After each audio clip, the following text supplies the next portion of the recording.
With Nickelodeon All Star Brawl 2 being a year old, the game has gone through a boatload of changes and patches, which, as a result, have caused people to regain interest in playing again, thanks to events like Platfight, P-Wave 7, and Hunger Games. #1 seed and Platfight winner, that's crazy. This is Mr. NASB2. Dude. Oh, shit! The fire is alive once again. If you'd like to hear more on why, watch this video I have linked above. But in short, it's simply due to how well the game is balanced nowadays compared to its previous builds and launch build. Due to these changes, some general guides and definitely most character guides are now completely obsolete. Yeah, that's how much this game has changed. So first, let's discuss some examples of engine changes in NASB2 that have taken place over the past year.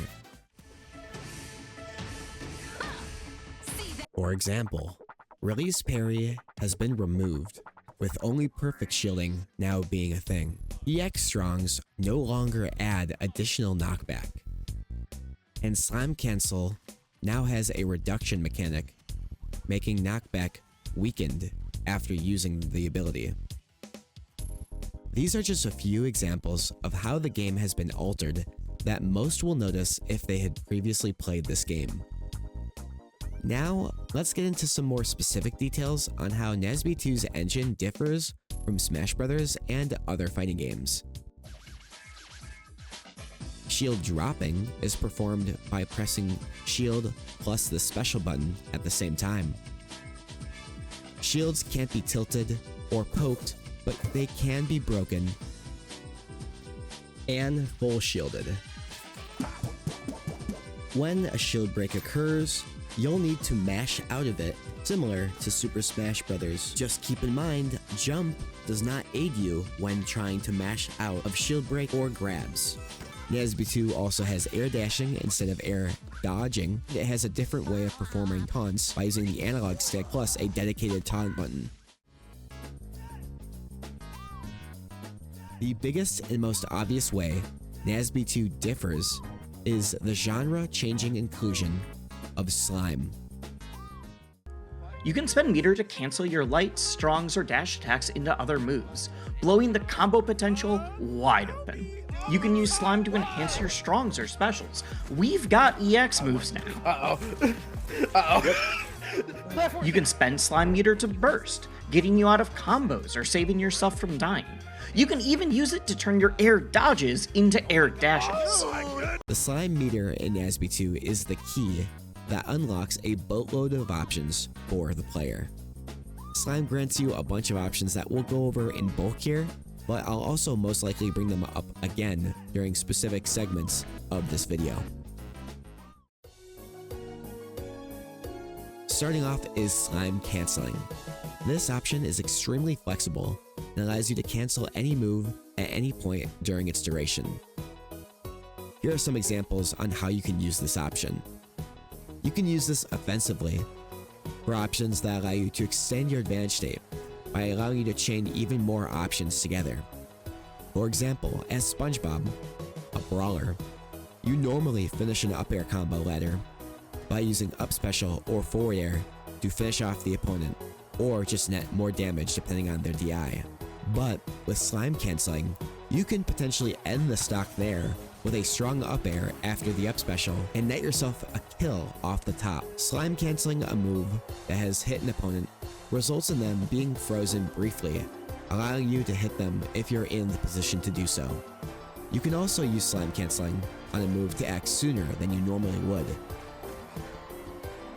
This can be used on some options like canceling an up special to grant you different movement options like air dodging to ledge after the up special, rather than being stuck in freefall and being unable to better space yourself to grab the ledge or fall onto the stage.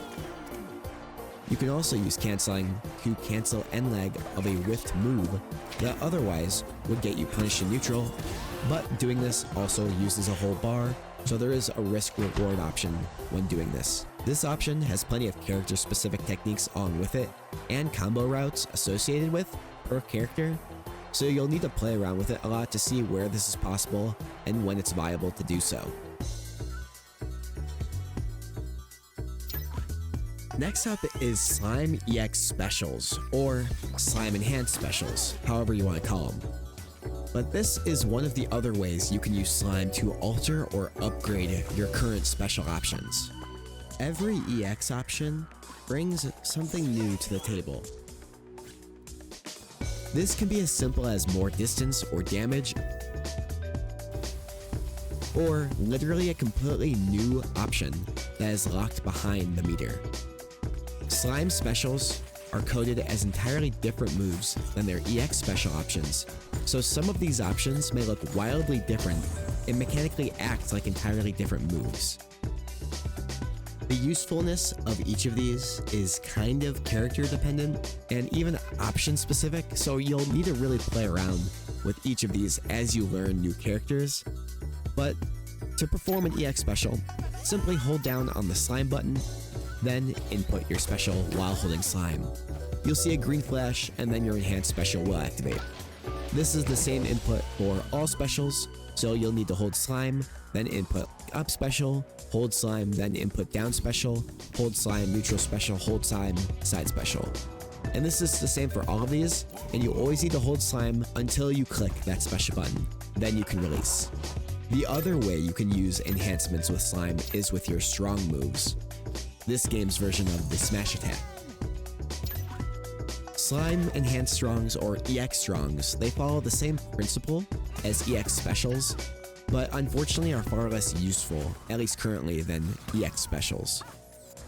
For example, most of the time, EX Strongs generally only do one property, and that is the additional dealing of damage. This means that they can be useful for potentially getting a kill when a move normally wouldn't kill just yet, but this option isn't widely used simply due to the fact that for a whole meter usage, you're only really getting like 3 to 4% more damage per strong you use with this option, and other options with slime just seem to be more useful in the meta currently.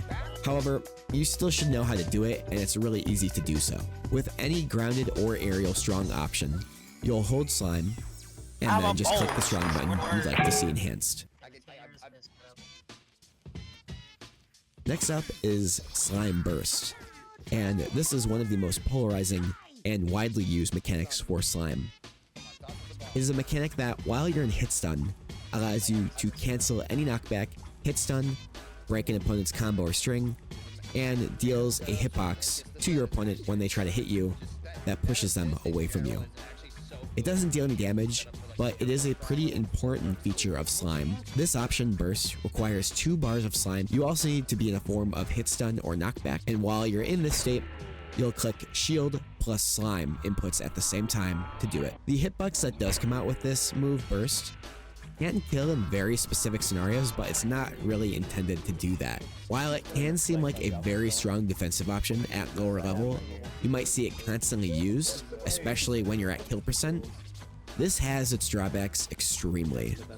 Using slime for burst at these percentages, or consistently at any percentage, means that you'll lose slime that otherwise could be made useful for your advantage state, recovery options, or other ways to enhance your ability to get kills and have an advantage. Next up is Slime Dashing. Slime Dash, as of the time of making this video, is likely overall the most useful option when using slime. Slime Dashing is another branch of enhanced slime options like strongs and specials before it, and this option allows characters to move further, faster, and act sooner than a traditional air dash normally does. It can be used to gain further distance to get a proper recovery, or offensively for chasing opponents to create new combo routes with them and new kill confirms. This option, while powerful and flexible in its capabilities, does have a major drawback, one of which is that slime dashing loses the invulnerability frames normal air dashes grant.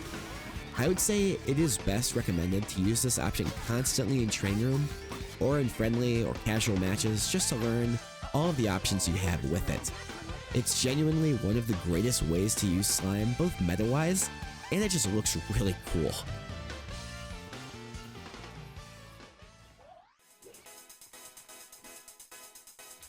Slime Block is a defensive mechanic you can use for slime. It allows you to reduce the pushback taken when in shield an opponent's attacks, and this mechanic is tied to the slime meter and can be activated at any point when you're shielding by simply pressing slime. It doesn't matter if you have a full bar or not, any amount of slime when holding shield plus slime will stop any pushback you receive until that meter is depleted. Next up is slime supering. Super requires 3 bars of slime to perform, and works universally the same across the entire cast in NASB2. Every super does 40%, has the same size hitbox, and an additional perk is that supers can't be bursted. Meaning that hitting a super is a high risk, high reward option that, when done correctly and well timed, can net a kill in exchange for all of your slime.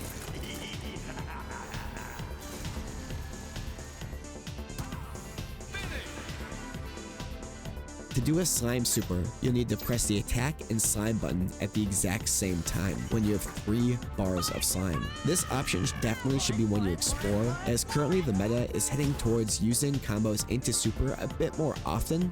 There aren't many true combos yet discovered across the cast going into super, but given this game's large amount of hits done, it is definitely possible for almost the entire cast, I'd imagine. That's everything you need to know about slime, and yeah, it's a lot, but don't worry, it is definitely easier than it sounds to get used to.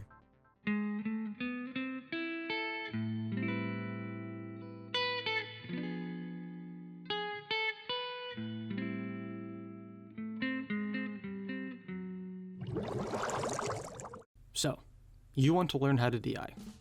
If you're coming from Smash Ultimate, you're probably used to this method of DI. Hold the way to DI away, and hold in to DI in. NASB2 does not work like this. Instead, what you want to do is hold the stick perpendicular to the launch angle of the attack.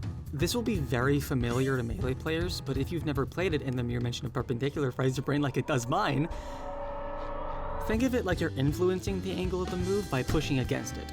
If a move sends out, hold up or down to fight the angle. If a move sends up, hold left or right to do the same. SDI, however, works pretty much exactly the same as it does in Ultimate.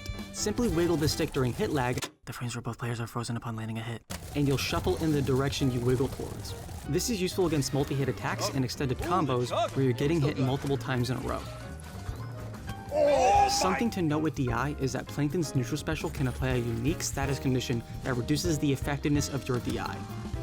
The potency of this effect depends on how much sauce has been applied to you, but yeah, if you get hit with enough sauce, try not to get hit. Let's talk about defense now. Shields in NASB2 are similar to other games.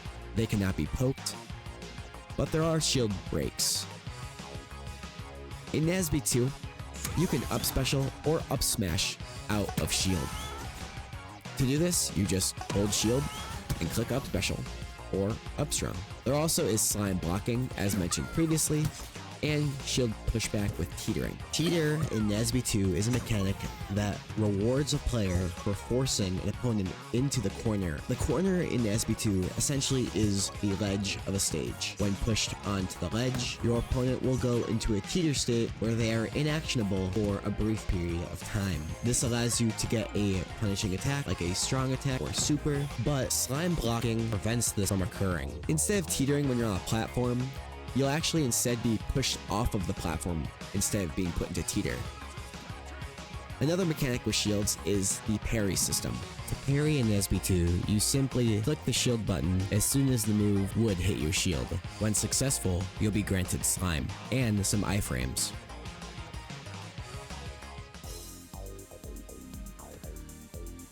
In NASB2, throws act very similarly to how they do in Super Smash Bros. What that means is every character has a unique set of 4 throws. 1 up throw, 1 back throw, 1 down throw, and forward throw. NASB2 also has chain grabbing, and essentially some throws have the ability to be re-grabbed at lower percents with certain throws. There is no protection in this game that stops a chain grab from being successful as long as the move allows for it to occur.